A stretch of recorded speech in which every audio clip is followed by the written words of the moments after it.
Arafah. Malam tu kita akan tidur di Arafah. Dah masuk belum waktu wukuf? Waktu wukuf dah masuk ke belum? Belum. Bila masuk di waktu wukuf? 9 hari bulan tu bila masuk selepas gelincirnya matahari. Jadi malam-malam tu kita akan tidur di Arafah. Besoknya kita akan sembahyang macam biasa. Kemudian kita akan tunggulah sampai gelincir matahari, yakni masuknya waktu zuhur. Masuknya waktu zuhur. Masuk waktu zuhur berarti masuklah waktu wukuf. Sebab waktu wukuf itu masuknya ialah gelincir matahari pada 9 hari bulan Zulhijjah sehingga sebelum terbit fajar 10 hari bulan Zulhijjah. Itulah tempoh masa, tempoh waktu yang kita yang boleh untuk berwukuf. Jadi walaupun kita berada di Arafah seketika sahaja pada waktu itu, maka kita dikira dapat wukuf. Dalam tempoh tadi daripada gelincir matahari 9 bulan Zulhijjah sampailah pagi besok sebelum terbitnya fajar 10 bulan Zulhijjah. Kalau dalam tempoh itu kita berada seketika di Arafah, maka kita dikira mendapat wukuf. Walaupun sekejap, dikira dapat wukuf. Dan waktu yang paling afdal untuk kita wukuf di Arafah, berada di Arafah, ialah kita dapat sebahagian daripada waktu siang dan kita dapat sebahagian daripada waktu malam. Berarti kita akan bergerak untuk meninggalkan Arafah, pergi ke Muzdalifah selepas waktu maghrib. Lepas waktu maghrib. Ini perjalanan mengikut muasasah. Kalau tuan-tuan yang ambil package, tuan-tuan kalau package yang istimewa sedikit, tuan-tuan akan naik bas daripada Arafah tadi pada tengah malam. Tengah malam sebelum Zulhijjah itu tengah malam. Kita akan naik bas tengah malam. Tapi yang ikut muasasah ataupun package biasa, kita akan bergerak selepas maghrib. Kita akan bergerak selepas maghrib. Jadi tuan-tuan, mana wukuf tadi dah selesai dah waktu wukuf kita, dah selesai dah. Kita pun naik bas, kita akan bergerak untuk pergi ke Muzdalifah pula. Jadi wukuf tadi rukun. Wukuf rukun. Kita bergerak pergi ke Muzdalifah pula. Bergerak kita pergi Muzdalifah, kita akan bermabit di Muzdalifah. Mabit di Muzdalifah maksudnya ialah kita berada di Muzdalifah selepas separuh malam. Sehingga bila?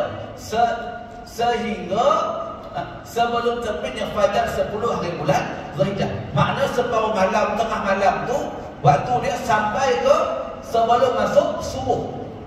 Itulah waktunya yang dalam tempoh itu kita boleh berada di Muzdalifah walaupun seketika. Jadi kita tadi yang bergerak lepas maghrib, kita akan naik bas, kita akan turun bas, kita akan duduk di Arafah tadi menunggu separuh malam. Kita akan duduk di Arafah menunggu separuh malam. Di Arafah ni tuan-tuan, dia tidak ada kemah. Tak ada kemah. Dia tak Arafah macam tu. Kita duduklah kat situ. Dan dia tak ada tulis nama kita kat situ lah. Tak ada tulis nama kita, tak ada tulis maktab kita, tak ada. Kita duduklah kat situ. Bila disuruh duduk, kita ikut saja. Duduk. Mana di tempat kosong, kita duduk. Dan tuan-tuan sampailah separuh malam. Bila dah separuh malam, kita akan naik bas balik. Kita akan naik bas mula, akan dipanggil. Tuan-tuan nanti akan dipanggil nombor bas masing-masing. Dia akan panggil, okey, mantap 84, bas nombor 8. Maka kita beratur naik bas. Jadi kita akan naik bas itu separuh malam. Kita akan naik bas kita pun akan bergerak menuju ke Mina. Bas kita akan bergerak menuju ke Mina. Kenapa pula tak tepuk sebentar? Kita akan pergi ke Mina terlebih dahulu dan kita akan letak barang-barang kita di kemah di Mina dan kita akan tidur dalam kemah itu dulu sampai bila sehingga kita dapat arahan daripada pihak muassasah, pihak muassasah juga pihak tabung haji, iaitu pihak kerajaan Saudi. Bila masa kita nak pergi melontar, sebab nak pergi melontar ni dia akan bagi kita masa dia. Jadi masuk melontar Jamratul Kubra. Sekarang kita akan bincang berkaitan tentang melontar Jamratul Kubra. Sebab di Mina ada Muzdalifah sudah lebih. Ini melontar Jamratul Kubra. Nanti kita akan pergi melontar Jamratul Kubra. Lepas habis kita melontar Jamratul Kubra, kita akan bergunting. Kita akan bergunting. Jadi bila kita sudah melontar dan kita sudah pun bergunting, maka terhasillah bagi kita tahallul awal. Terhasillah bagi kita tahallul awal. Jadi tuan-tuan dah tahallul awal, maka berarti kita sudah boleh memakai dah pun bebas daripada larangan dalam ihram kecuali 3 perkara. Yang lain semua dah boleh buat. Yang tak boleh buat 3 benda ni saja. Iaitu berkahwin, menikah, wakil nikah, mewalikan nikah, semua tak boleh. Yang kedua, muqaddimah jima'. Yang ketiga, berjima'. 3 benda ni tak boleh lagi. Yang lain semua kita dah boleh buat. Yang lain semua kita dah boleh buat. Kita dah boleh pakai baju, kita dah boleh pakai seluar, kita dah boleh bawa wangian, kita boleh pakai minyak, kita dah boleh potong kuku, kita dah boleh macam-macam lah, semua kita dah boleh buat, tuan-tuan. Jadi tuan-tuan, kita dah selesai, jadi kita akan balik semula ke Mina. Kita akan balik di Mina dan kita akan bermalam di Mina. Bermalam di Mina pada hari 11, 12 dan 13.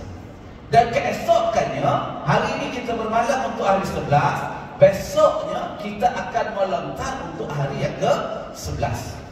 Kemudian kita akan patah balik semula ke Mina, kita akan bermalam lagi untuk hari yang ke-12 dan kita akan melontar keesokan harinya, kita akan melontar untuk hari yang ke-12.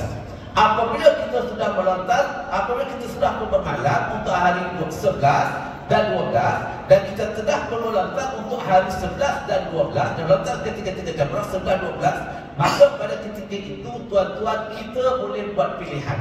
Sama ada kita nak dapat nafar awal ataupun nafar sani. Kita buat pilihan. Tetapi bagi yang ikut muassasah, kebiasaannya kita akan bagi keti-keti awal, penerbangan awal untuk melakukan nafar awal. Maknanya dia hanya bermalam hari 1 boleh, hari 2 boleh, dia melontar hari 1 boleh, hari 2 boleh. Hari 2 boleh tu dia akan balik semula ke Mekah. Dia akan kembali ke Mekah. Berarti dia tidak melontar untuk hari yang ketiga. Dia tidak akan bermalam untuk hari yang ke-13 dan dia tidak akan melontar untuk hari yang ke-13. Kena dam tak? Tidak dikenakan dam. Jadi dia akan balik ke Mekah. Maka tuan-tuan, sebahagian daripada kita ataupun ada dekat kita akan memilih untuk terus berada di Mina bagi hari 13 dan juga hari 13 dan melontar untuk hari yang ke-13. Jadi dia stay ke Mina sampai hari 3 boleh dan melontar untuk hari 3 boleh. Orang ini dinamakan sebagai yang mengambil nafar sani. Ambil nafar sani. Jadi tuan-tuan, kita akan dibagi pilihan, akan dibagi pilihan ataupun akan ditentukan oleh pihak mantap masing-masing. Jadi besok tuan-tuan janganlah tuan-tuan rasa galat pula. Sebab untuk nafar awal biasanya kita bagi keutamaan kepada penerbangan awal. Itu yang pertama. Yang kedua, mereka yang mempunyai masalah yang tertentu. Seumpamanya wanita tadi dibimbangi akan kedatangan haid dia. Mungkin datang haid cepat, tempoh tu dia akan datang haid, maka dia inilah yang akan kita bagikan keutamaan untuk buat nafar awal. Okay, tuan-tuan, habis kita nafar awal, kita akan balik semula ke Mekah. Ataupun kita selesai nafar tadi, kita dah selesai urusan kita dekat Mina tadi, kita akan balik semula ke Mekah naik bas. Sampai di Mekah kita akan buat tawaf haji. Akan buat tawaf haji dan seterusnya kita akan buat sa'i haji. Demikian itu selesailah ibadat haji kita. Okey, setakat tu perjalanan tu tuan-tuan nampak tak? Boleh terbayang tak kepala kita? Boleh terbayang tak tuan-tuan? Boleh nampak tak kita punya flow perjalanan yang tercerita satu persatu tadi? Boleh nampak tak? Okey, boleh nampak, alhamdulillah. Ada soalan setakat tu sebelum kita masuk pada tajuk kita hari ni?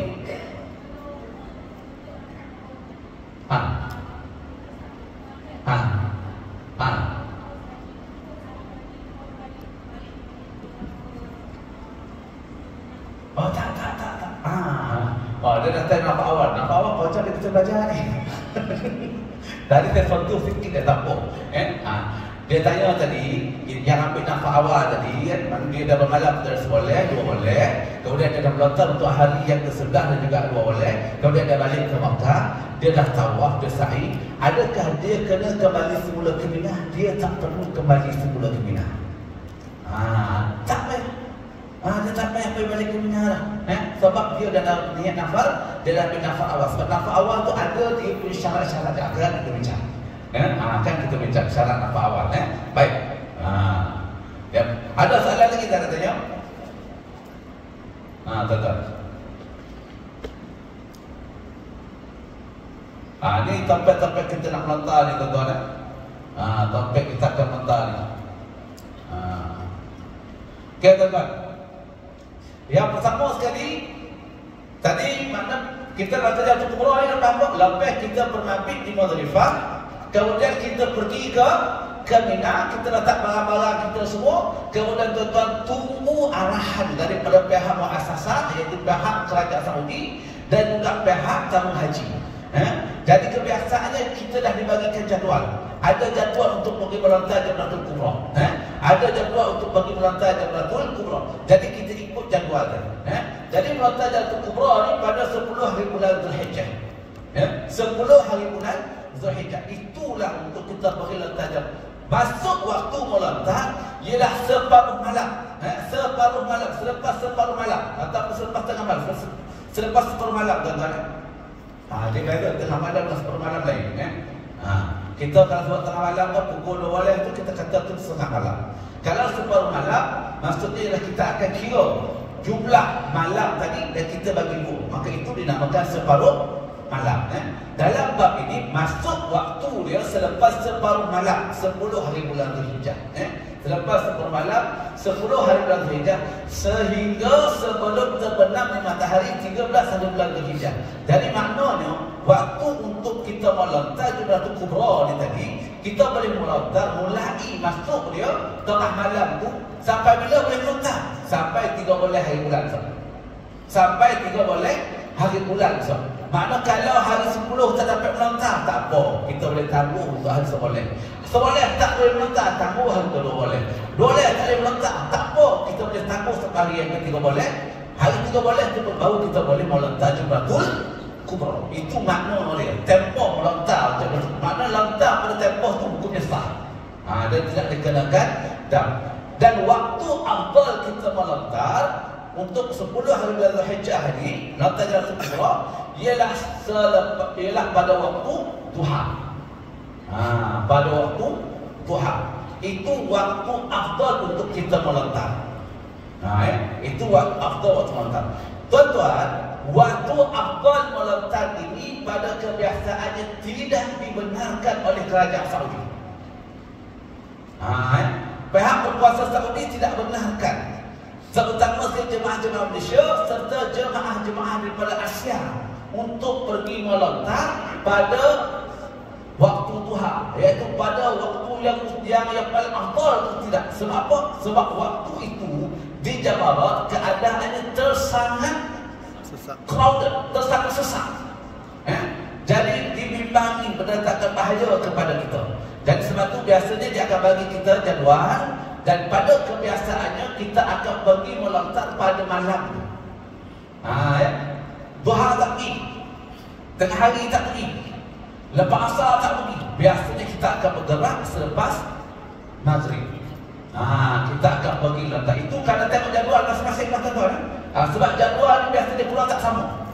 Ni saya cerita ke tuan-tuan lepas maghrib. Saya keluar jadual lepas zuhur ataupun pukul 2 kan. Pernah tahun 2017 tuan-tuan, jadual keluar pukul 2 petang. Pukul 2 petang aku panas dekat. Memang panas betul ya. Masa tu darjah tak silap saya dia tukar dalam dekat 50, 48 darjah. Dan kita pergi jalan kita terpaksa dia sombong-sombong muka ni. Bawa spray tu sombong muka. Dan panas. Jadi jadual tadi tak tentu. Jadi dia akan bagi jadual tadi, baru kita boleh pergi melontar. Jadi kita nak lontar, tuan-tuan, kita nak lontar dengan apa tu 7 biji 7 biji batu. 7 biji batu. Jadi tuan-tuan, kita akan pergi melontar ni dengan jalan kaki. Boleh melontar jalan kaki. Ambillah package macam mana Pak, mahal sekali pun tetap kena jalan kaki. Tetap kena jalan kaki. Ni. Dan kita nanti tuan-tuan, kita nanti kalau yang pergi dengan muasasah atau package yang biasa ni, jarak daripada kemah kita nak pergi ke tempat melontar secara official dia 3.5 km. Secara officialnya. Tetapi yang sebenar-benar hampir 5 km. Jadi pergi dan balik dia mencecah kepada 10 km. Melainkan tahun 2022 yang jemaah haji itu ada 14,000 orang.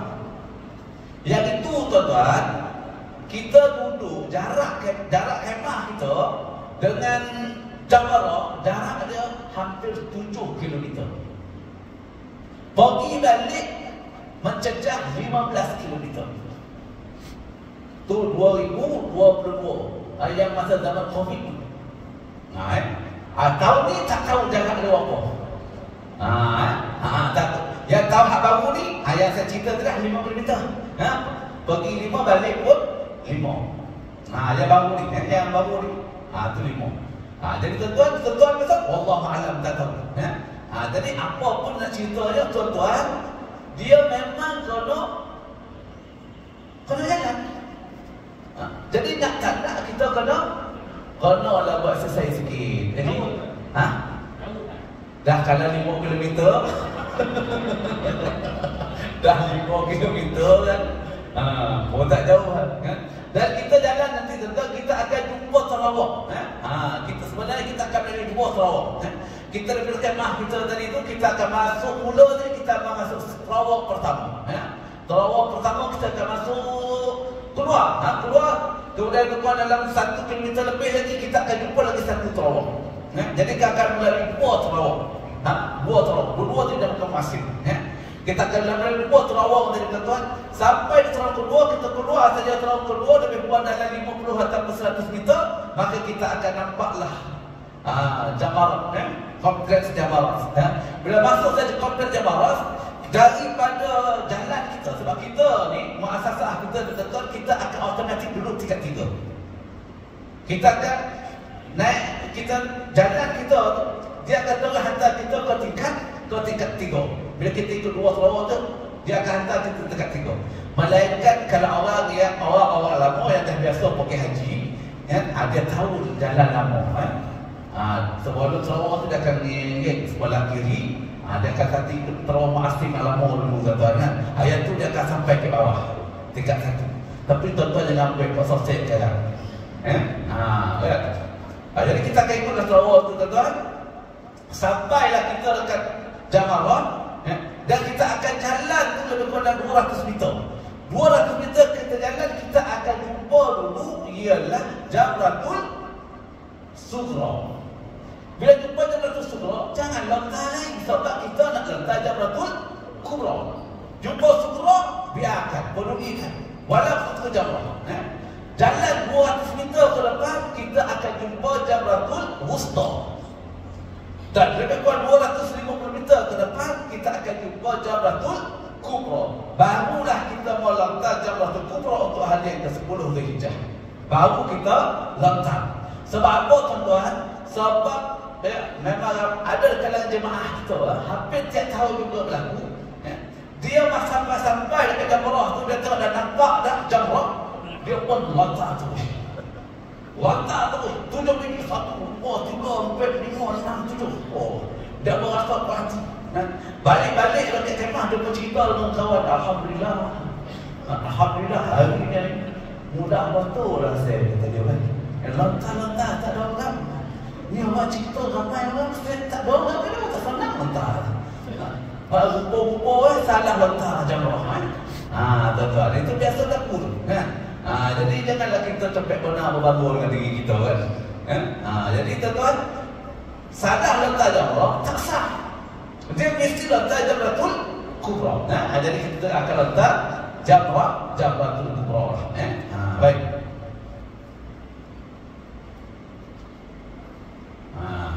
Jadi tuan-tuan, inilah syarat wajib cara nak meletak jamrah.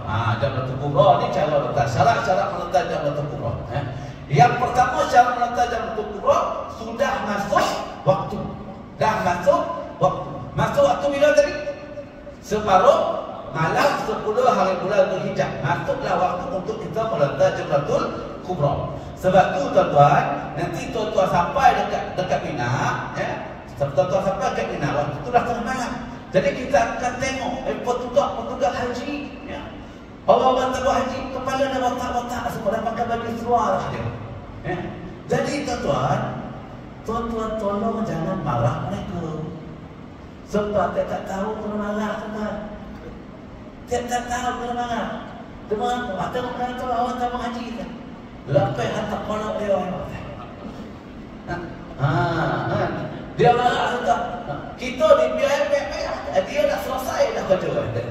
Tuan-tuan, yang petugas tabuh haji ni, biar kita tengah malam tu, sebahagian mereka memang akan pergi meletak jamratul kubra dan dia akan terus bergunting.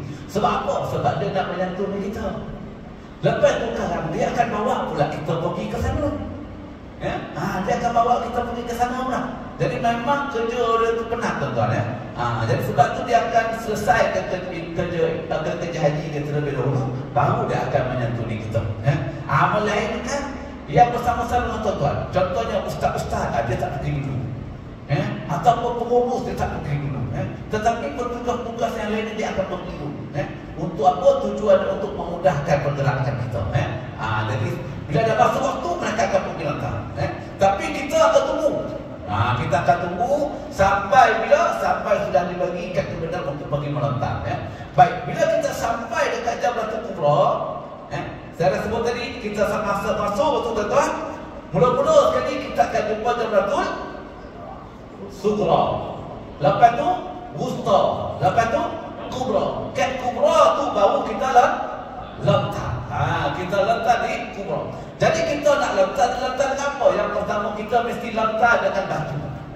Atau jenis batu. Simin tidak dikira batu. Tanah tidak dikira batu. Pasir tidak dikira batu. Kayu tidak dikira batu. Dia mesti letak dengan batu. Jadi sebab tu tuan-tuan, kita sampai dekat Muzdalifah, sunat bagi kita mengutip 7 biji batu. Minggu lepas saya dah bagi tahu, mulai tahun 2017 yang lalu, pihak muassasah sudah pun menyediakan batu-batu untuk kita. Jadi dia akan letakkan dalam satu kantung, memang lebih dari 10 biji batu. Kita tinggal nak pilih tadi, letak dalam tu. Jadi tuan-tuan, kita akan bawa batu tadi untuk pergi melontar. Kita akan bawa batu tadi untuk pergi melontar. Jadi kita ambil 7 biji batu, kita lontar. Dan cara lontar tadi, lontar guna tangan. Lontar guna tangan. Tangan kanan tak elok, guna tangan kiri. Asalkan nama dia melontar. Mesti guna tangan. Kalau tangan tak ada bahan, macam mana nak letak? Tidak letak. Barang tak ada kan? Dia boleh beri tak? Boleh beri. Tapi tak boleh nak letak. Boleh tak dia gunakan mulut? Dan kata tu dia boleh gunakan mulut. Ataupun dia boleh wakilkan kepada orang. Nak wakilkan rasa cipta. Dia boleh. Wakil melontar ni kan rasa cipta tuan-tuan. Macam mana cara kita nak wakil melontar? Baik. Jadi lontar dengan tangan. Kemudian bila kita nak lontar dengan gaya melontar. Kalau macam ni, bukan melontar nama dia.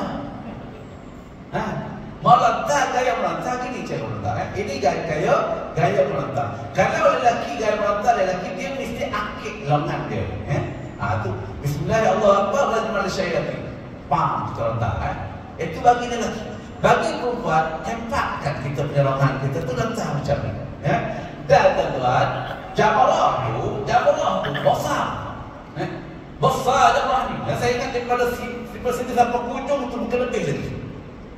Jadi kita datang ni, kita datang ke Jamrah ni, datang ke sini, datang ni, kita datang tu tetapi kadang-kadang orang belah sini ramai, tengah tu tak ramai. Pergi dah kat tengah tempat orang yang tak ramai. Kadang-kadang tengah tu, ujung tu tak ramai. Pergi tempat tak ramai. Kadang-kadang belakang tu tak ada orang. Kadang-kadang tu kita boleh datang. Jadi kita sebab jemaah kita ni kita tengok mana tempat orang ramai, di situlah dia remah berpusu-pusu. Dia tengok ramai orang ke sekolah, tak ramai dan dia ladak kat situ. Tahu mendadak? Mendadak ni. Itu masalah saya ni. Mendadak ni dia suka menyamping-nyamping kata orang. Dah tahu ke tempat tu penuh, tak payahlah pergi ke situ. Cari tempat yang lapang. Memang 10 Zulhijjah ni memang ramai tuan-tuan. Tapi disebabkan Jamrah tu besar, jadi kita boleh cari tempat-tempat yang agak kurang sikit orang untuk kita lontar. Jadi kita lontarlah dengan gaya melontar kita, dengan gaya melontar. Yang perempuan gaya melontar perempuan, yang lelaki gaya melontar lelaki. Kemudian kita lontar ni tuan-tuan, mesti cukup 7 biji batu. 7 biji batu cukup dengan yakin, dan mesti masuk dalam tu. Dia punya terawak, dia punya apa, calon tu. Dia punya palah dia tu. Mesti masuk dalam tu. Jadi mesti yakin masuk 1, 2, 3. Lontar masuk dalam tu. Bukan lontar pada dinding. Sebab apa tuan-tuan? Dekat Jamrah tu, dia macam ni pada macam ni. Tengah macam tiang ada tengahan. Dia ada macam tembok situ. Belakang tu ada Jamrah lagi. Jadi kalau kita balik kena ke tembok tu, terkeluar batu dia, balingan kita tidak sah dan tidak dikira. Jadi sebab tu kita lontar tadi tu mesti pastikan masuk dan lontar 1 persatu. 1, 2, 1 persatu. Tak boleh kita ambil batu 7 biji, cukuplah 7 biji batu. Dilontar sekali lah Allah Taala. Yang itu dikira 1. 7 biji, ya 7 biji, tapi dikira 1 lontaran. Jadi dia nak 7 biji batu dengan 7 kali lontar.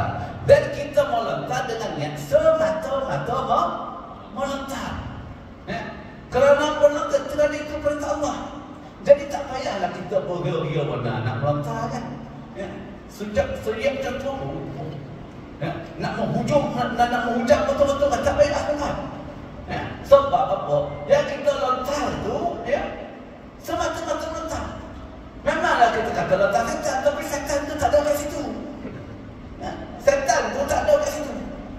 Tak kena setan tu bodoh-bodoh dan dia lontar tu.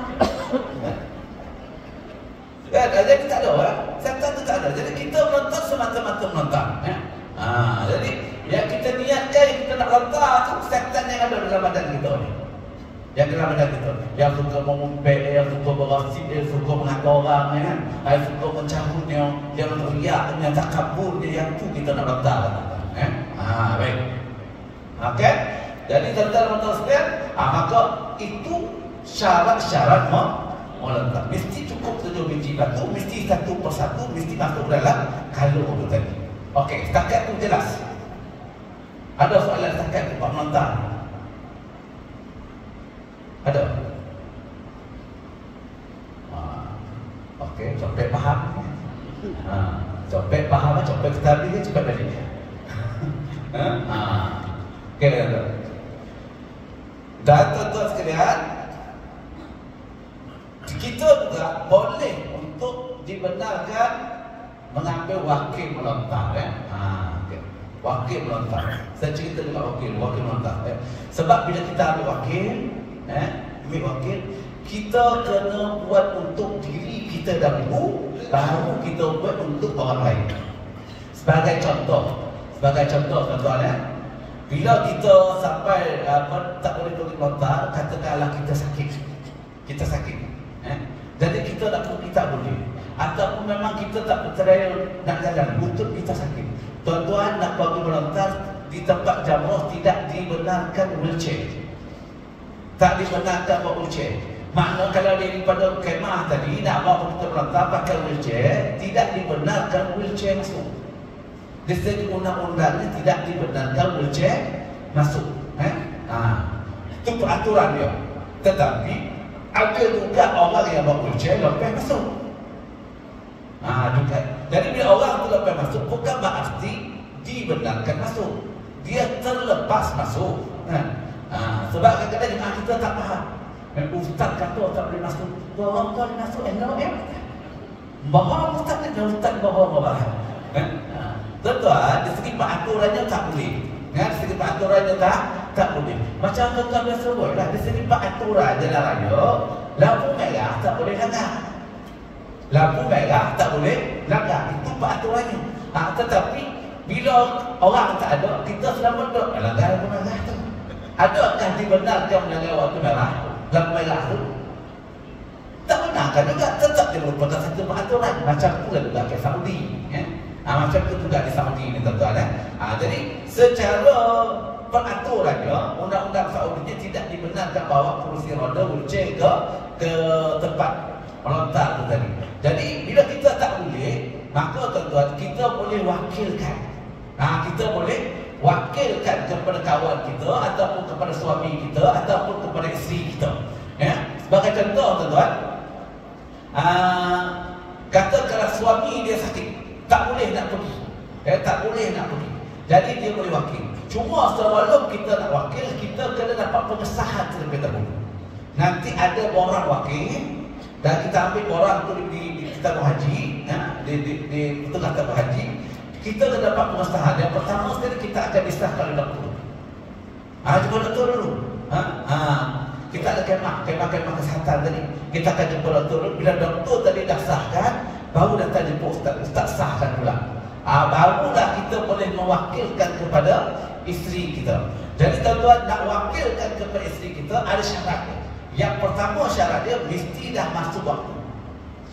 Mesti dah masuk waktu melontar. Contoh, kalau masuk waktu melontar, bagi melontar Jamratul Kubra, masuk waktu melontar di tengah malam tu. Jadi tengah malam tu kita dah boleh wakilkan untuk melontar Jamratul Kubra. Jadi kita kata kepada isteri kita, esok kau pergi atau abang wakilkan kau supaya kau lontarkan bagi pihak abang lontaran Jamratul Kubra untuk hari yang ke-10. Jadi tuan-tuan, dia akan wakilkan. Jadi bila isteri kita sampai tempat Jamratul Kubra tadi, dia akan lontar dahulu untuk diri dia. 1, 2, 3, 4, 5, 6, 7 untuk diri dia. Kemudian dia barulah lontar untuk orang yang diwakilkan, untuk suami dia. Ya Allah kata ini lontar untuk suamiku. 1, 2, 3, 4, 5, 6, 7. Selesai. Suami kena bayar dam tak? Kena bayar dam tak? Tak kena bayar dam. Sebab dia dah wakil. Orang yang sakit boleh diwakilkan. Nampak tak? Syarat dia nak wakil tadi mesti masuk waktu terlebih dahulu. Okey, setakat tu boleh jelas. Jadi tuan-tuan, bila kita dah melontar tadi, maka kita pun bergunting. Bila bergunting, terhasillah tahallul awal. Terhasillah tahallul awal. Itu kita dah bincang dalam tahallul, tuan-tuan kalau masih ingat lagi kan. Tahallul itu maksudnya kita sudah membebas daripada larangan dalam ihram. Dalam haji ada 2 tahallul. Tahallul awal, tahallul sani.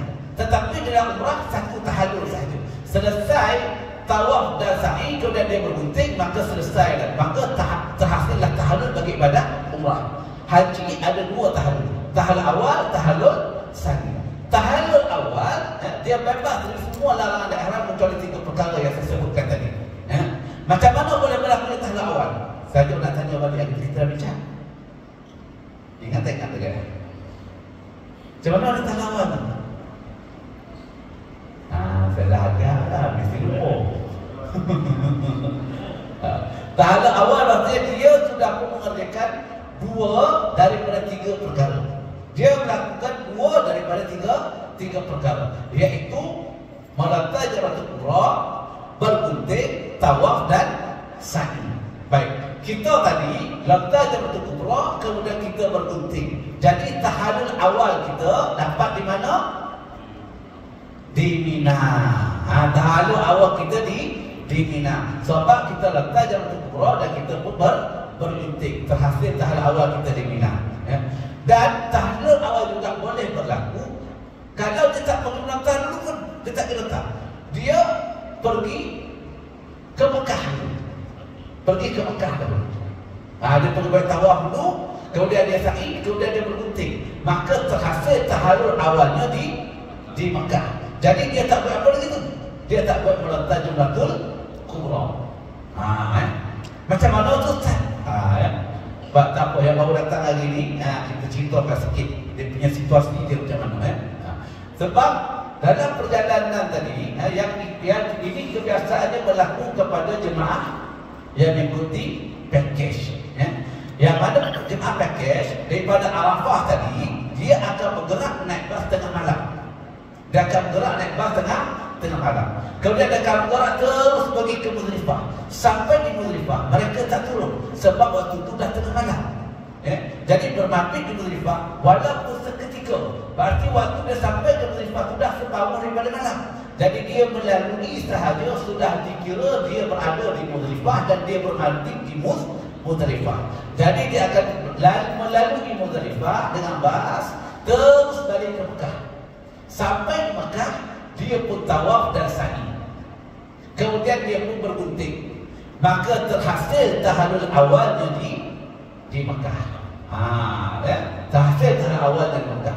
Jadi dia pun sudah bebas. Bila tahalul awal dah bebas daripada semua larangan ihram kecuali tiga perkara. Tiga perkara tadi belum selesai lagi. Iaitu dia tak boleh buat kahwin, mukadimah jima' dan jima'. Tiga perkara saja dia tak boleh buat lagi. Yang lain semua dia dah boleh buat. Tapi dia ada terletak satu lagi yang dia boleh buat ni. Nak dapat ketahuan sini. Jadi dia kena balik semula ke Mina dan dia akan melontar Jumratul Kubra. Dia akan melontar Jumratul Kubra.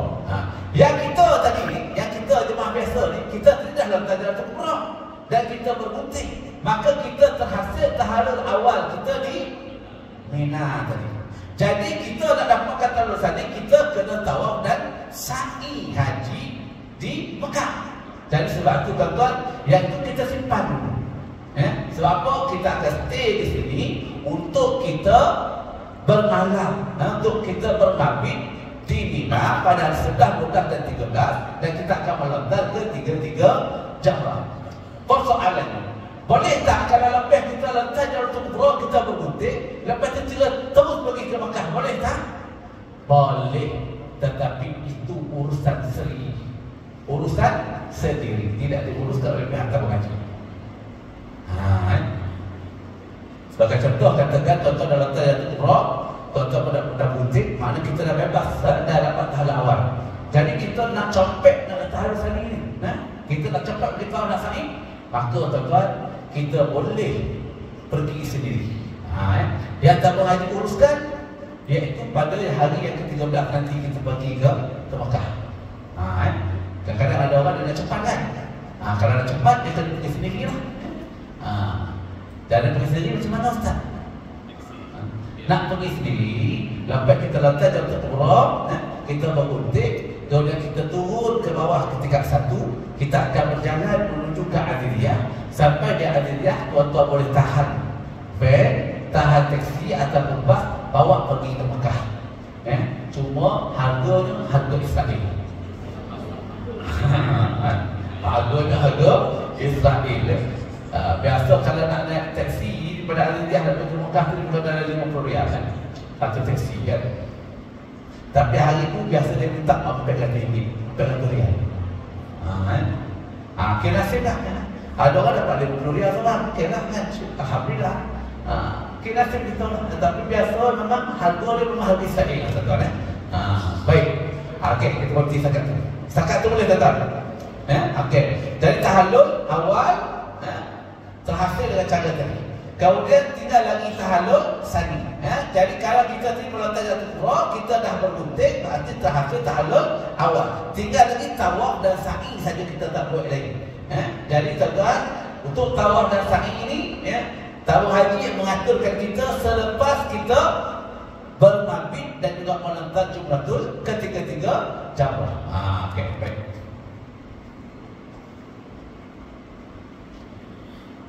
Ini kita cerita tadi.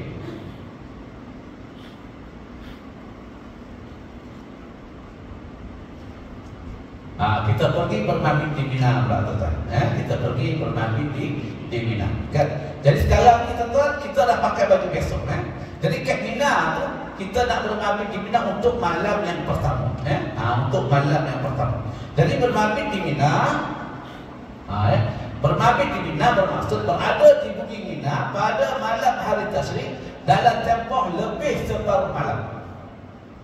Dalam tempoh lebih separuh malam. Maknanya malam ni kita nak bermabit untuk hari ke-11. Berapa lama nak bermabit ke Mina ni?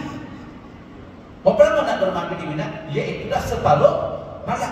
Artinya kalau malam kita tu ada 10 jam. Katakan maghrib kita masuk pukul 7, subuh masuk pukul 5. 7, 8, 9, 10 boleh, boleh. 1, 2, 3, 4, 5, 10 jam. 10 jam. Bagi 5 jam. Berarti sekurang-kurangnya kita mesti berada di Mina selama 5 jam lebih sikit. Itu namanya separuh malam. Tak kira lah. Kalau kau datang pukul 8 ke Mina, jadi 8, 9, 10 boleh, boleh, 1. Lepas pukul 1 barulah kita boleh balik. Kalau kita itu mesti berada di Mina tempoh tu. Ini tuan-tuan berlaku terutama sekali bagi mereka yang duduk, yang nak berpulang alik. Ada jemaah kita yang berpulang alik daripada Mekah ke Mina. Jadi kalau dia dah balik Mekah Mina, dia kena duduk ke Mina sekurang-kurangnya separuh malam. Jadi malam kita ada berapa jam? Bagikan 2. Itulah tempoh masa yang kita kena berada di Mina. Okay, faham? Baik, begitu juga sebahagian package, kebanyakan package hari ini, dia akan mengambil hotel ketika mana di Mina ni, package akan ambil hotel di Aziziyah. Di Aziziyah. Aziziyah ni adalah pekan yang paling hampir sekali dengan Mina. Ya, jaraknya lebih kurang dalam 1 km untuk pergi ke Jamarah ataupun 2 km untuk sampai ke Jamarah. Jarak paling dekat. Jadi tuan-tuan, waktu nak bermabit ni, dia duduk, dia akan pergi, dia akan tidur dekat Aziziyah. Boleh tidur kat Aziziyah, tetapi dia kena pastikan 5 separuh malam lagi dia mesti berada di Mina. Dia mesti berada di Mina. Sebagai contoh, saya bawa contoh hak terbaru ni lah. Sebab saya ni dari menteri baru ni, dan memang kita duduk dekat Aziziyah, kita duduk. Dan biasanya waktu malam tu kita akan bergerak pergi ke Mina. Kita akan bermabit di sana. Kita akan cari dah tempat kita nak pergi ke kemah jauh. Kita dah dekat dengan tempat nak meletak. Jadi kita akan pergi dah dekat Mina tadi, dan kita akan bermalam di situ. Kita akan duduk kat situ. Bermalam ni bukan mana tidur lah tuan-tuan. Kita berada di situ lebih daripada bermalam. Lepas tu balik semula ke hotel kita di Aziziyah. Kita tidur, besok pula baru kita pergi melontar. Tapi macam baru ni, yang saya buat baru ni, kita kirakan dulu, contohnya subuh masuk pukul 5.20 kan. Jadi pukul 12 tu kita dah bergerak pergi ke Mina. Bergerak pergi ke Mina. Kemudian masuk saja waktu subuh, kita terus pergi melontar untuk hari yang 11. Itu pun boleh. Baik, itu dalam situasi kita ada tempat di luar daripada Mina. Jadi kita kena pergi ke Mina untuk bermabit, iaitu selama separuh malam. Tetapi bagi yang duduk di kemah-kemah, memang confirm dah kita duduk ke Mina. Jadi tak payah kita kira separuh malam tak separuh malam, memang kita nongok kat situ. Memang kita tidur kat situ. Cuma ya tuan-tuan, kemah-kemah di Mina memang tidak selesa. Memang tak selesa. Tuan-tuan nak kata macam mana kata, memang tak selesa. Macam tahun baru ni tuan-tuan, tahun sebelum tu kita 14,000 orang saja jemaah kita. Jadi dia bagi, sekarang ni pula start dia bagi tilak. Ke Arafah bagi tilak, ke Mina pun bagi tilak. Tilak ni lah. Tilak tu muatlah solat tidur. Tapi tuan-tuan, tahun ni dia bagi tilak, tetapi dia letakkan syarat dia 2 tilak untuk 3 orang duduk. 2 tilak untuk 3 orang. Jadi tuan-tuan bayangkan macam mana tuan-tuan nak setting badan kita tu nak bagi muat 3 orang. 2 tilak. Kalau pula badan kita besar kan, Satu tilap pun tak boleh, macam mana nak. Jadi tuan, kita kena banyak bersabar, kena banyak toleransi, kena banyak tolak ansur, macam-macam masa tuan. Itu di keadaan di Mina. Okey, baik. Okey, tuan.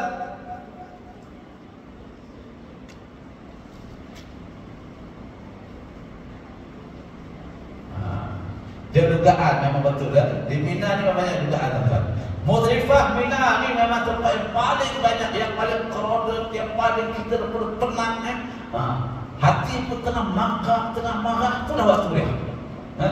Masa tu tuan tengok petugas pun tak ada senyum kita. Elok senyum ni kan. Masa tu tengok petugas pun tengah makan kita tuan. Nak bawa saja. Perkataan yang paling tuan benci dengan apa dia? Sabar. Jumpa dah ustaz, ekor tak ada sabar. Ustaz pilih air tak ada sabar. Bau ni air tak ada tuan. Air tak ada.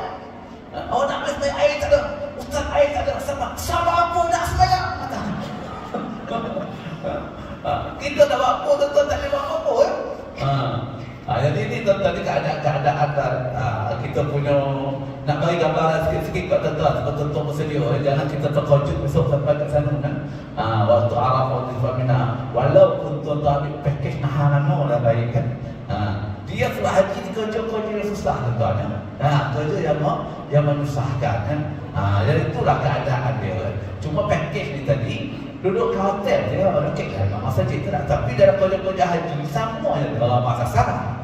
Ini tak apa. Pergi melontar jalan sama ya. Tak ada kan. Kalau dia pun pakej tu sama ya. Ada yang kadang-kadang bulu pakej tu kan. Sama ya. Jadi itu tuan-tuan, sebab kerja haji tu dia berjalan apa pun sama ya. Cuma yang penting kelebihan dia, kita dulu hotel kita, lebih selesa, loket dengan masjid, makan buffet kan. Itulah kan. Kalau nak dulu loket dengan jamaah, nak dulu kemah dekat dengan jamaah, kena tambah lagi. Kena tambah lagi kan. Kata kita tak nak dulu dengan kemah yang sama dengan Pak Sasah kan. Nak cari kemah Pak Sasah yang kemah yang dekat dengan, kena bayar lagi, tambah lagi. Tambah lagi 20,000 dah, tak pasti tuan-tuan tak salah 6,000 lagi kot. Tambah pula lagi kan. Jadi itulah tuan-tuan. Haji ni memang kerja duit keluar, tenaga keluar. Duit keluar, tenaga keluar. Baik. Jadi itulah kerja haji tuan. Okey. Jadi bagi yang dikecualikan bagi pemabit. Mana mabit ini dikecualikan. Ada juga orang yang tidak kena mabit. Mana tak, yang mana dia uzur. Orang itu tak kena dam dan tak berdosa. Tak kena dam dan tak berdosa. Siapa dia takut terancam keselamatan diri atau harta. Sebagai contoh ada COVID. Tahu tu ada COVID kan. Saudi Arabia pusat waktu ni tak boleh pergi ke Mina. Waktu tu tuan-tuan keselamatan diri kita, maka kita tak perlu pergi mabit. Tapi waktu COVID baru ni alhamdulillah semua orang boleh bermabit di Mina kan. Okay. Yang kedua, menjaga atau menangani orang sakit. Maknanya jururawat, doktor semuanya tadi dia memang tak pergi bermabit. Pesakit, keselamatan diri dia tak pergi bermabit. Dia akan duduklah ke hospital. Tak adalah dia bermabit ke Mina. Jadi biasa orang sakit ni yang terlantar ni tuan-tuan, begitu juga nurse, doktor yang terlibat di hospital, dia akan hanya ukuf saja. Lepas ukuf dia akan balik semula dekat hospital. Dia akan tunggu pesakit dekat situ. Dia tak pergi mabit di Muzdalifah dan dia tidak pergi untuk mabit di Mina. Sebab dia orang yang diuzurkan, orang yang dibolehkan untuk tidak bermabit dan dia tidak berdosa serta tidak kena bayar. Mencari pekerja atau keluarga yang hilang, kita cari orang hilang. Kadang-kadang di kalangan petugas, kita nak pergi, kita nak mabit ni, tapi dalam masa yang sama kita terpaksa cari orang hilang. Cari orang hilang. Sehingga kita sendiri terlumput waktu bermabit kita, maka itu tidak berdosa dan tidak dikenakan dam. Ataupun dipaksa ataupun terpaksa. Dipaksa. Contoh tuan-tuan, macam tahun baru ni, ada beberapa kemah jemaah haji kita yang dimasuki oleh air najis. Air tandas tu tiba terkeluar, tersumbat macam mana, masuk dalam kemah-kemah jemaah itu. Jadi habis dalam kemah tadi, habis. Jadi memang tak boleh nak duduk dalam tu, tak boleh nak tidur dalam tu. Memang bau najis. Jadi jemaah tak ada tempat nak duduk. Jadi waktu itu tabung haji buat keputusan, kita dilibatkan oleh dalam 200 orang jemaah. Kita buat keputusan bahawa jemaah-jemaah semua kita hantar balik ke Mekah dan kita perlu bermandi. Jadi ini jemaah kita tak puas hati lah, dah bayar ribu-ribu ni, dah bayar ribu-ribu. Yang dia 40 dah, yang M40 dah bayar berapa boleh ribu, yang T20 dah bayar 30,000 lebih. Tiba-tiba tak boleh nak bermandi, dihantar ke Mekah. Masing-masing marah tuan-tuan. Marah tuan-tuan, tak dapat mampir ni. Kawan-kawan dia semua dapat mampir ke Mina, kita tak dapat, berapa orang tak dapat ni. Jadi tuan-tuan, kita buat keputusan bahawa yang itu semua dikira sebagai uzur. Kerana apa? Kerana mereka dipaksakan, bukan mereka yang nak. Keadaan tak membenarkan, keadaan tak mengizinkan. Itu keadaan yang berlaku pada tahun lepas lah. Tahun baru ni. Okey. Ya. Begitu juga tentang petugas-petugas yang menjaga kepentingan kebajikan jemaah haji yang berada di luar Mina. Sebab ada petugas-petugas kita tuan-tuan, dia tak boleh berada di Mina, dia kena berada di Mekah. Dia kena berada di Mekah. Sebagai contoh tuan-tuan, cuba contoh diri saya lah. Tahun 2014 dulu saya bertugas di Mekah. Saya bertugas sebagai taib, sebagai pemimpin ibadah haji yang menjaga talian ibadat. Jadi talian ibadat ni dia berfungsi 24 jam. Jadi saya punya center, base saya ada di Mekah. Semua jemaah pergi, semua ada di Mina. Jadi saya ada beberapa orang lagi berada di Mekah. Jadi saya tak boleh pergi bermandi. Jadi tuan-tuan, sebab saya petugas yang berada di luar daripada Mina. Begitu juga beberapa petugas-petugas pentadbir yang lain yang terpaksa bertugas di luar daripada Mina. Orang ini dikecualikan daripada bermabit dan tidak berdosa serta tidak dikenakan dam. Serta tidak dikenakan dam. Dan masuk tuan-tuan dapat tahu, ada orang terhaji ke hotel tu rumah tak bermabit, dia boleh, kita tak boleh. Itu kalau faham tak? Sebab tuan-tuan, masa haji ni petugas-petugas sentiasa diperhatikan. Semua dia boleh, kita tak boleh. Dia mantap-mantap dan petugas dia boleh. Okey tuan-tuan. Baik. Okey. Ini tempoh bermabit. Tempoh bermabit ni ada dua pendapat. Cuma tuan-tuan kena faham bahawa dua pendapat ni boleh pakai, tak boleh pakai. Tetapi kita akan mengambil pandangan yang asah dalam mazhab Syafi'i, iaitu berada di Mina lebih daripada separuh malam. Lebih daripada separuh malam. Manakala malam tersebut jam, kita kena berada di Mina lebih daripada 5 jam. Itu pandangan yang paling asah. Inilah pandangan yang kita pegang. Tetapi di sana ada pandangan yang muqabil asah. Pandangan yang muqabil asah, iaitu memadai berada di Mina ketika masuk waktu subuh, semasa azan subuh dilakukan. Maknanya berada seketika saja di Mina. Yang ini tuan-tuan, kita gunakan pandangan ini terutama sekali kepada petugas. Yang kedua kepada orang-orang yang tertentu. Yang ketiga yang tuan-tuan, kalau keadaan darurat, keadaan-keadaan yang tidak memerlukan kita, ataupun yang kita memang tak boleh buat dah, separuh malam tu kita tak boleh buat dah. Yang itu baru kita gunakan pandangan muqabil asah dalam mazhab Syafi'i. Sebagai contoh tuan-tuan, macam tahun lepas kita bawa tadi dan juga saya bawa VIP ni. Jadi dia hari pertama tu dia boleh pergi, tapi hari kedua, hari ketiga tu dia dah ada banyak tugas di luar. Dah ada tugas di luar. Maka tentu kita bawa dia sebelum subuh tu kita pergi mandi. Masuk saja waktu subuh kita pergi merentak. Jadi maknanya dia hanya seketika sahaja untuk bermandi. Sah tak sah, kena dam tak kena dam. Itu dah keadaan-keadaan yang tertentu. Begitu juga tuan-tuan, kadang-kadang ada orang yang nak balik cepat, ada urusan-urusan yang lain, kita gunakan pandangan yang muqabil asah. Baik. Sebab tu kita tulis kat bawah tu, tidak digalakkan hanya bagi kes darurat sahaja. Tidak digalakkan hanya bagi kes darurat sahaja. Jadi tuan-tuan, haji ni kita pergi ni lah haji pertama kita, dan bahkan ini juga haji terakhir kita. Sebab tuan-tuan, lepas tetap haji ni nak daftar balik memang tak dapat.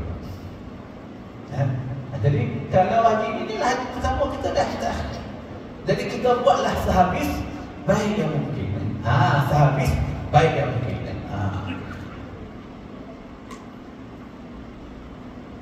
Okey tuan-tuan, inilah suasana jemaah haji di perkemahan Mina. Tuan-tuan tengoklah sendiri macam mana keadaan dia, dengan bergantung-gantung kain dan pos berbagai, tuan-tuan, itulah dia. Tapi itu cara tidur kan, cara tidur semua kita ajarkan tuan-tuan. Sebab tidur ni dia mesti kena kepala bertemu kepala. Kalau kepala bertemu kaki, sebab tu cara tidur. Dia mesti kepala bertemu dengan kita tidur kena mengerik, tuan-tuan. Kalau kita tidur terlantak macam ni anda badan, kita godam, memang tak boleh nak terbang. Jadi kita kena tidur mengerik. Memang tak selesa, tuan-tuan. Lelap tak lelap, lelap tak lelap saja. Bahkan tuan-tuan, memang tempat tak cukup. Bahkan pernah berlaku, tuan-tuan, kemah kami petugas kemah kami sebagai jemaah tak cukup, tak ada tempat. Dia baik ke kemah kita, dia ambil semua benda dalam kemah kita, bertidur macam kemah dia lah. Sudah kita nak bekerja untuk mana lain nak bekerja lah. Itu macam itu kan, keadaan di Mina. Sebab kita tak boleh nak kawan. Tak boleh kita nak kawan. Sebab tu semua di bawah kerajaan Saudi. Dan tuan-tuan, kita kena ingat juga, Mina ni itulah besar Mina. Macam mana pun Mina itu itulah besar. Sebab tu Nabi kata al-minharul qam. Mina itu seperti rahim seorang ibu.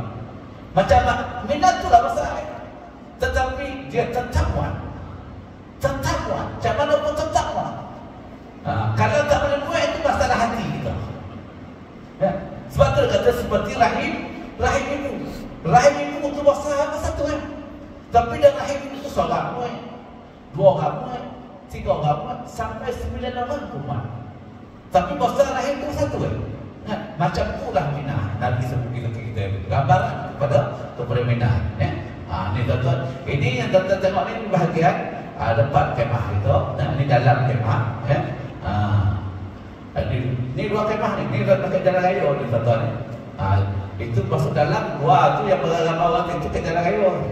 Orang mau balik daripada kota, dia akan masuk ke situ. Ini tuan-tuan, ini perjalanan kita. Itu yang saya katakan tadi, kita tulis kat situ 35 km. Bukan kita nak bohong, tak. Tapi ini tujuan dia supaya tuan-tuan tak lemas semangat. Dan kalau terus 5, pergi balik 10 km, dia lalai gitu kan. Tapi ini tujuan dia 35, pergi 30 balik. Memang 7 km. Tapi bila campur pula, daripada Jabarah tu nak pergi ke ujung tu, nak patah balik ke semula tu, campur dulu tu dah jadi 10 juga tu dah. Dah jadi 10 juga. Tu lah. Baik. Cumanya tuan-tuan, dalam Terawang tu, setiap Terawang tu kita ada rumah kereta macam ke airport. Jadi makna kita boleh naik atas tu. Cuma yang sudah haji, semua orang naik atas tu, jadi dia pun tak terayun nak awak. Dia pun dia jaga seluruh lah tuan. Dan semua naik situ. Okey. Okey tuan-tuan. Jadi ni kita tadi sebut bermabit di Mina pada hari 11, 12 dan 13. Jadi kita akan bermalam hari 11. Besoknya kita akan melontar untuk hari yang ke-11. Kita malam untuk hari 12, besoknya kita akan melontar untuk hari yang ke-12. Jadi syarat melontar. Syarat melontar sama juga tadi. Yang pertama telah masuk waktu melontar.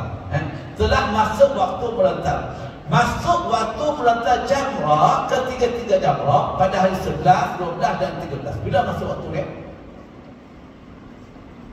Selepas subuh. Bukan tengah malam. Yang masuk tengah malam tadi hanyalah Jamratul Kubra pada 10 Zulhijjah sahaja. Ketiga-tiga jamrah untuk ahli 1 boleh, 2 boleh, 3 boleh. Masuk waktu melontarnya ialah selepas waktu subuh. Lepas waktu subuh baru masuk waktu kita melontar. Waktu afdal melontar bagi hari 11, 12 dan 13 ialah selepas zuhur. Hanya Jamratul Kubra sahaja afdal melontar pada waktu duha. Pada hari 11, 12 dan 13 waktu afdal melontar ialah lepas waktu zuhur. Baik. Pertama. Yang kedua, melontar dengan batu atau jenisnya sama juga tadi. Kita melontar dengan batu ataupun jenis-jenis batu. Hendaklah melontar dengan tangan, sama dengan macam kita lontar Jamratul Kubra tadi. Kemudian lontar dengan gaya melontar. Gaya melontar. Balik ni kata tuan buatlah gaya melontar. Buat gaya melontar. Yang perempuan buat macam mana? Gaya kita melontar. Cukup 7 biji batu dengan yakin, dan tujuan kita tidak terpesong semata-mata untuk melontar. Yakin batu lontaran masuk jamrah, melontar satu per satu. Jadi ini syarat melontar. Tuan-tuan saya dah sebutlah tadi. Jadi kita boleh buatlah. Baik. Bawah terus dilarang melontar untuk orang lain kecuali setelah melontar untuk diri sendiri. Yang itu yang saya sebutkan tadi untuk kita buat, untuk kita ambil wakil tadi. Jadi kita lontar diri kita dulu, kemudian baru lontar untuk orang lain. Ini tentang kita dah sebutkan tadi. Waktu afdal melontar selepas gereja mentari waktu zuhur. Sampai bila? Sehingga terbenam dengan 13 Zulhijjah. Jadi makna tuan-tuan, sebelah bulan tu masuk waktu melontar lepas subuh. Sampai bila kita melontar? Boleh melontar terus boleh sampai hari yang ketiga boleh. Mana hari sebelah kita tak boleh, hari 2 boleh tak boleh, hari 3 boleh baru kita melontar. Boleh. Macam mana caranya? Kita puluh ajmain. Maka tuan-tuan, hari 3 boleh tu kita pergi, kita sampai, kita lontar dulu untuk hari yang ke 11. Jamratul Sughra 7 biji batu. Pagi pula Jamratul Wusta 7 biji batu. Pagi pula Jamratul Kubra 7 biji batu. Dah cukup 21 biji batu. Patah balik semula. Lontar pula untuk hari yang ke 2 boleh. Dah selesai itu boleh, patah balik semula. Lontar pula untuk hari yang ke 13. Okey, nampak tuan-tuan? Baik. Secara teorinya boleh. Dalam konteks ni, saya cerita ke tuan-tuan ni, boleh buat. Tak salah nak buat. Tapi tuan-tuan, masalahnya waktu kita nak buat. Sebab apa? Sebab bila kita dah pergi melontar, kita nak patah balik, kita akan berdepan dengan polis dan askar Saudi. Dia akan tahan kita, dia tak benarkan kita patah balik. Jadi itu jadi masalah. Sebab tu selalu jemaah tanya, tak boleh tak buat? Boleh. Buat boleh tak boleh. Buat macam tu nak keluar majlis boleh. Tapi belum tentu kau boleh buat. Belum tentu boleh buat. Sebab kadang-kadang kekangan kita ada pihak berkuasa. Polis dan juga askar. Memang kita boleh buat. Jadi dia tak akan benarkan kita. Jadi bila dia tak benarkan kita, kita terpaksa turun pula ke tingkat 2. Kita akan turun ke tingkat 2. Apa yang menetap ke tingkat 2 untuk hari yang ke 12. Nak patah balik tak boleh. Kita turun lagi tingkat bawah, kita letak pula untuk hari ke 13. Lepas tu kita nak naik balik ke atas, masalah. Masalah. Sebab apa? Sebab tuan-tuan, biasa tangga turun tu bila kita nak naik, tangga naik tu tak ada. Bukan tak ada, dia tutup. Dia tutup. Kita nak poisnya tak boleh. Poisnya tak boleh. Ini sebab saya buat jemaah dulu. Begitulah keadaan. Tak boleh. Jadi kita ni yang bawa orang melakukan, kita pun dah cuak. Tapi bila tapi dah ada tempat dia yang kita boleh naik. Tapi nak bagi tahu tempat tu. Kata cerita kita betul-betul tak nampak kan. Tempat tu dekat belakang McD, dekat bawah tu. Mana pula McD kat situ. Kata tuan, ada payah cerita dia. Jadi itu tempat untuk kita naik pula ke tingkat 3 tadi. Jadi itu jadi masalah biasa. Jadi bukan tak boleh buat, tetapi agak sukar. Baik. Itu juga waktu afdal, melontar ke hari yang ke-12 lepas waktu zuhur. Sampai bila sampai juga boleh enggak sama juga. Begitu juga ke hari 13 masuk ke zuhur dan sampai sebelum terbenamnya matahari 13 hari bulan Dzulhijjah. Baik.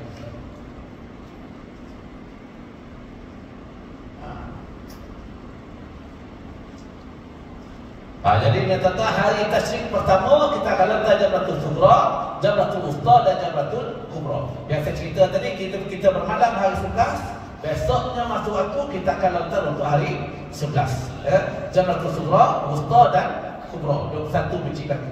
Kita balik semula, kita bermalam lagi di Mina untuk hari yang ke-12. Kemudian besoknya kita akan melontar pula untuk hari yang ke-12. Balik semula ke Mina, kita akan bermalam untuk hari yang ke-13 dan kemudiannya kita akan melontar pula ketiga-tiga jamrah untuk hari yang ke-13. Jadi itu kita ambil nafas hari ini. Baik, bila kita sudah bermalam untuk hari 11 dan 12, maka ketika itu kita boleh ambil nafas hari, nafas awal. Jadi ini tuan-tuan keadaan di jamrah. Ini keadaan dia. Tadi keadaan kita nak pergi, ada keadaan di jamrah. Ni yang saya kata tadi tembok ni. Ni tembok ni, kita nampak tembok ni. Bukan balik ke tembok tu tuan-tuan. Bawah tembok tu dia ada kalung besar. Dia ada kalung besar. Masuk kena kalung ni. Jadi yang ni yang kita nampak di bahagian depan. Belakang tu pun ada lagi kalung ni. Jadi kita boleh lentar ke sini dan kita boleh lentar daripada belakang. Baik.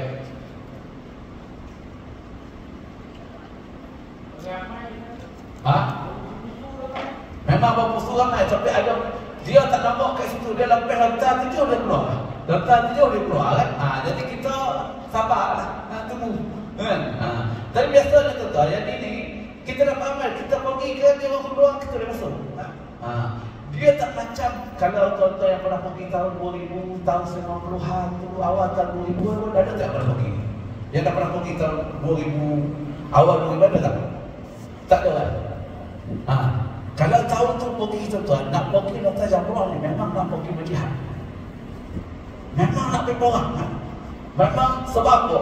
Jamrah tak besar macam ni. Jamrah kecil. Ada dah tiang macam ni, tiang ni. Ada besar. Jadi berpusu pun kat situ. Yang itu tetap ramai pada pijak, yang macam-macam. Yang tu memang mengerikan. Yang ni tuan-tuan kacau. Mudah. Cuma tuan-tuan sampai ke tipai betul-betul dekat topengnya tu balik je. Memang kita boleh ambil topeng tu. Balik je. Jangan balik jauh. Balik jauh kan masuk ke tak masuk, masuk ke tak masuk kan. Kita confuse. Atau kita kadang-kadang zat. Tak yakin. Jadi tuan-tuan kita pakai balik dulu.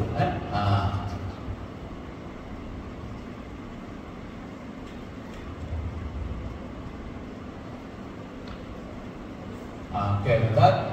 Ini yang saya sebutkan tadi nak wakil ya, wakil. Kita baca lagi. Tadi saya cerita tuan-tuan, kita baca supaya tuan-tuan nampak lagi. Sebelum mewakilkan orang lain untuk melontar, pastikan telah dirujuk kepada pegawai perubatan dan pembimbing ibadah haji. Itu mula-mula mesti. Bila kita sakit semua pergi di doktor dulu, lepas tu kita akan jumpa start. Jadi bila kita dah baru kita boleh wakilkan kepada isteri kita atau kepada kawan kita. Jadi nak wakilkan tadi mesti dah masuk waktu.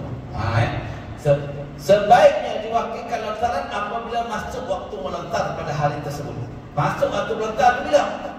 Kalau kita wakilkan ke disuruh lontar Jamratul Kubra, masuk waktu melontar Jamratul Kubra tengah malam sebelum hari bulan Dzulhijjah. Jadi maknanya dah masuk waktu. Pada waktu subuh tu dia nak pergi tadi, kita boleh wakilkan kat dia. Ataupun kalau untuk melontar hari yang ke-11, masuk waktu dia selepas subuh. Jadi dia nak pergi, sebaik-baiknya kita boleh, dia nak pergi dari itu kita wakilkan kat dia pun boleh. Tak tak ada masalah. Sebaik-baiknya dah masuk waktu barulah kita wakilkan. Kita akad wakil. Sebaik-baiknya. Dan akad wakil itu juga boleh berlaku melalui telefon. Kita telefon bini kita, tak jumpa tadi. Dia dah jalan, kita telefon. Kita telefon seratus yang nanti tolong wakilkan abang letak. Yalah, kata dia. Yalah, itu maknanya dia sudah berlaku ijab dan kabul. Begitu juga kita boleh hantar SMS, kita boleh hantar WhatsApp. Syarat dia baca. Syaratnya dia kalau baca dan dia reply lah. Ya, seratus yang nanti tolong abang wakilkan yang terletak ini. Atau ada jawab tidak detik, tidak apa, tidak macam mana. Jadi dia kena jawab, dia baca kemudian dia yo pun jadi yo pun jadi makna sudah berlaku ijab dan kabul. Jadi tuan-tuan, bila kita dah dapat dari wakil ke untuk sampai dekat Jamrah tu, yang pertama kita lontar dulu untuk diri kita sampai ke Jamratul Sughra. Kita lontar 7 biji batu untuk kita. 1, 2, 3, 4, 5, 6, 7 untuk diri kita. Pagi kemudian kita lontar untuk dia pula. Dia 7 untuk kita. 7 untuk dia pula. Dia tu siapa? Suami kita. Ini lontaran untuk suamiku. 1, 2, 3, 4, 5, 6, 7. Lepas tu pagi pula pada Sughra Ustaz pun 7 juga. Kita dulu. Lepas tu barulah suami kita atau orang yang kita wakilkan. Pergi pula ke Kubra pun sama juga 7. Kita dulu kemudian baru daripada orang yang wakilkan. Kenapa boleh buat macam ni? Tuan-tuan, ini dibenarkan sebab apa? Sebab kita tidak ada upah. Tak ada upah. Yang afdalnya kita kena buat. Yang afdal, saya cerita yang afdalnya, kita letak untuk diri kita tu sampai lepas tu. Mula-mula kita sampai letak untuk hari seboleh 7 biji kita. Sampai 7 kita lagi. Sughra 7 biji kita. Wusta 7 biji kita. Kubra 7 biji kita. Dah selesai dah untuk kita. Patah balik kita buat pula untuk suami kita. Itu yang afdal. Itu yang afdal. Tapi sebab cerita tadi, nak patah balik itu ada masalah. Jadi kita boleh buat cara yang kedua yang saya sebutkan tadi. Kita lontar untuk diri kita, kemudian baru kita lontar untuk orang yang kita wakilkan. Melainkan kalau tuan-tuan ambil upah wakil. Ambil upah. Sebab besok ada orang yang butuh upah ni. Tak terlalu kecil. Tak upah kat saya kan. 3 hari tu campur hari tasyrik hari 10 tu, upah kat saya kata 350 riyal complete set. Complete set. Kalau 350 riyal sebulan tu kata. 350 riyal complete set. Kita pun senang hati lah kan. Jangan. Tunggu dulu. Betul kau dia buat kata kita. Sebab hari ni tukar kutip ramai, tukar buat itu tentu. Tak boleh macam badan haji kan. Tukar badan dia ramai, tukar badan dia belum tentu. Jadi tukar hati-hati tuan-tuan. Bila kita nak membeli. Baik.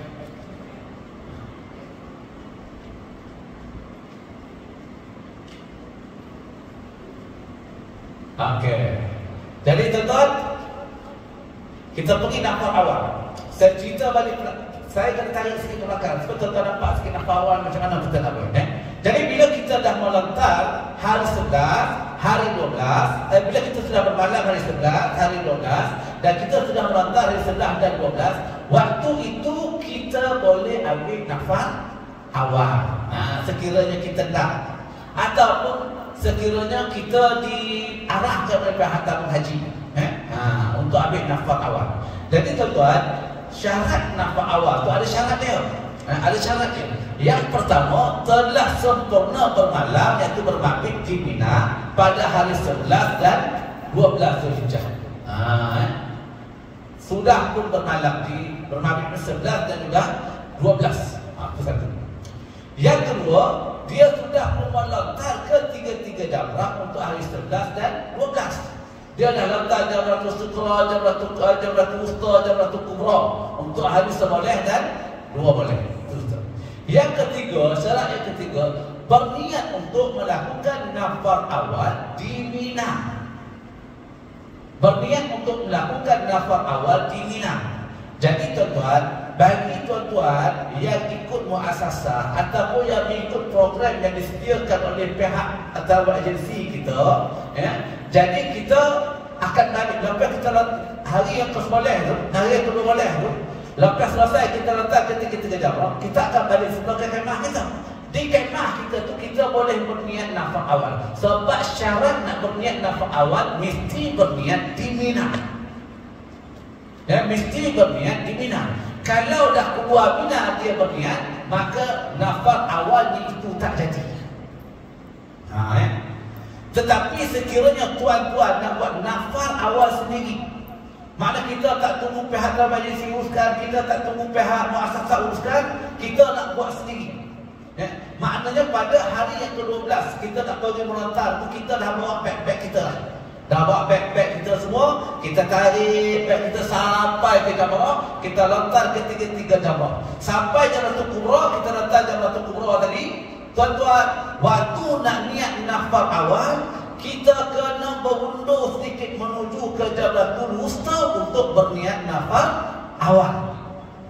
Kerana Jamratul Kubra tidak termasuk dalam Mina. Jamratul Kubra itu termasuk dalam kawasan Muzdalifah. Sebab kadang-kadang ada jemaah kita, dia tak nak tunggu ni, tetap haji labbaik kan terlalu agensi ni kalau lambat urusan kita kata. Jadi kita balik sendirilah, lagi senang kata kan. Dia pun bawa beg-beg dia semua terus dalam Jamratul Sughra, okey tak ada masalah. Jamratul Wusta tak ada masalah, Jamratul Kubra, lepas lantar Jamratul Kubra dia terus berniat nafar awal, terus balik ke Mekah, nafar awalnya tidak sah. Sebab Jamratul Kubra tidak termasuk dalam Mina.